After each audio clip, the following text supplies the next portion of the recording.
Hi guys, welcome to clinical centric. दोस्तों, बात करते हैं डॉक्सीसाइक्लिन और लैक्टिक एसिड बेसिलस के बारे में। ये एक एंटीबायोटिक है जो कि टेट्रासाइक्लिन ग्रुप की में आती है। सबसे पहले बात कर लेते हैं इसके यूजेस के बारे में।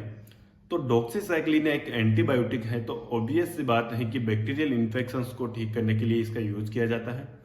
तो बैक्टीरियल इन्फेक्शन जैसे कि आई इन्फेक्शन, स्किन इन्फेक्शन और एसटीडी इन्फेक्शन यानी जो सेक्सुअली ट्रांसमिटेड डिजीज होती है, गोनोरिया, एसटीआई वगैरह, इनके इलाज के लिए। इसके अलावा यूटीआई यानी यूरिनरी ट्रैक्ट इन्फेक्शन और रेस्पिरेटरी ट्रैक्ट इन्फेक्शन।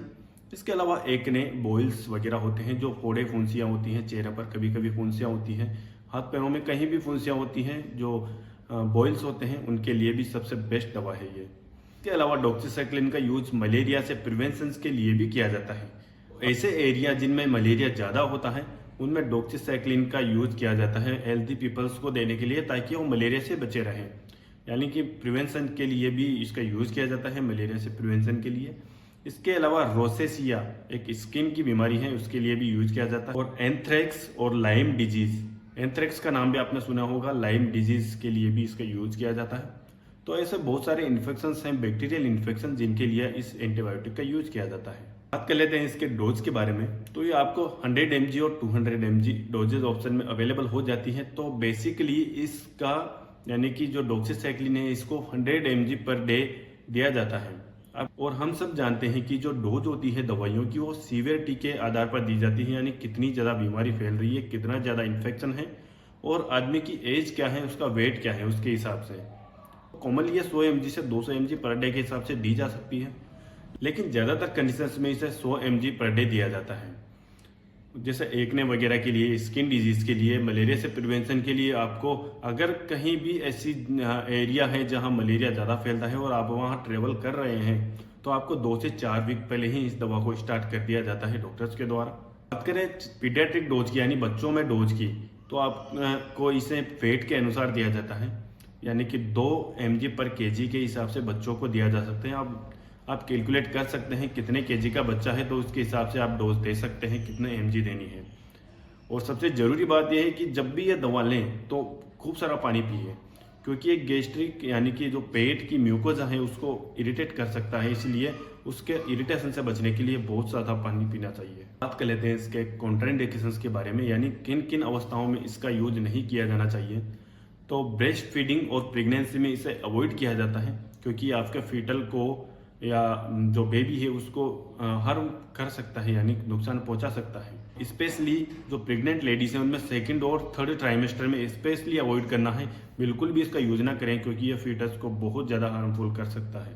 इसके अलावा जो बच्चे 8 साल से कम उम्र के हैं उनमें भी इसका यूज कुछ सावधानी के साथ किया जाना चाहिए, या हो सके जितना अवॉइड करना चाहिए। लेकिन वो अगर यूज भी कर रहे हैं तो सावधानी से यूज करिए, क्योंकि यह टूथ डिस्कलरेशन कर सकता है बच्चों में।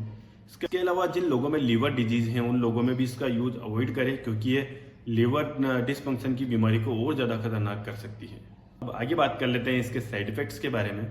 तो कुछ कॉमन साइड इफेक्ट तो आपको हर दवा के देखने को मिलेंगे, उसी तरह इसके भी नोजिया, वोमिटिंग, इसके अलावा टूथ डिस्कलरेशन और स्टोमक म्यूकोसा इरिटेशन या अल्सर्स देखने को मिल सकते हैं।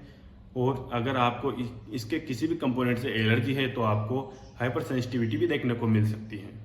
तो ये तो कुछ कॉमन साइड इफेक्ट्स थे, लेकिन अगर सीरियस साइड इफेक्ट्स की बात करें तो आपको लिवर टॉक्सिसिटी दिख सकती है। इसके अलावा सीवियर एलर्जिक रिएक्शन भी देखी जा सकती है।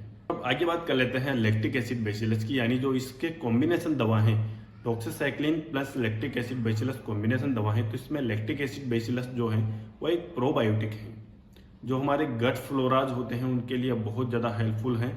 उनको एक नरिशमेंट देता है, जिससे हमारी हेल्दी लाइफस्टाइल होती है और हमारी गट हेल्दी रहती है। तो अगर लैक्टिक एसिड बेसिलस के यूजेज के बारे में बात करें तो ये हमारे गट फ्लोराज को रिस्टोर करता है, यानी उन्हें हेल्दी कर देता है, जिससे हमारा डाइजेस्टिव सिस्टम भी मजबूत होता है और हमारी तबीयत भी सही होती है। इसके अलावा डायरिया से प्रिवेंशन करता है।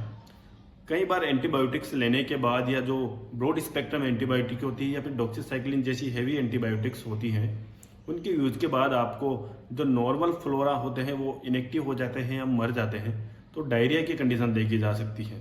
तो डायरिया की कंडीशन को होने से भी बचाता है लैक्टिक एसिड बेसिलस। इसके अलावा इरिटेबल बोवल सिंड्रोम की कंडीशन को भी बहुत कम कर देता है और आपका सिम्टम्स जो दिखाई दे रहे हैं अगर आपको पहले से ही, तो उनको भी ठीक करने में मदद करता है। बात करें इसके डोजेज के बारे में, तो एडल्ट पेशेंट में आपको 1 से 2 टैबलेट पर डे यूज करनी है और पीडियाट्रिक जो पेशेंट हैं उनमें इसका यूज अवॉइड करना है या फिर डॉक्टर की सलाह के अनुसार ही करना है। बात कर लेते हैं इसके कॉन्ट्राइंडिकेशंस के बारे में। तो इसका कॉन्ट्राइंडिकेशन मेन जो है वो है सीवियरली इम्यूनो कॉम्प्रोमाइज्ड पर्सन है, यानी जिनकी इम्यूनिटी बहुत ज़्यादा कम है या एड्स के मरीज़ हैं या फिर किसी भी सीवियर बीमारी के मरीज़ हैं, उनमें इस दवा का यूज नहीं करें।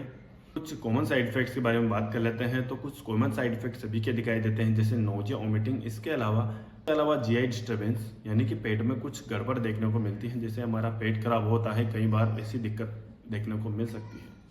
वैसे कुछ ज़्यादा सीरियस नहीं होता है, सिर्फ कॉमन साइड इफेक्ट दिखते हैं थोड़े बहुत। इंपॉर्टेंट बात जो आपको ध्यान रखनी चाहिए कि डॉक्सीसाइक्लिन जैसी हैवी एंटीबायोटिक्स को हमेशा ज़्यादा पानी के साथ लें, यानी खूब सारा पानी पिएं, जिससे आपको गैस्ट्रिक इरिटेशन देखने को मिले।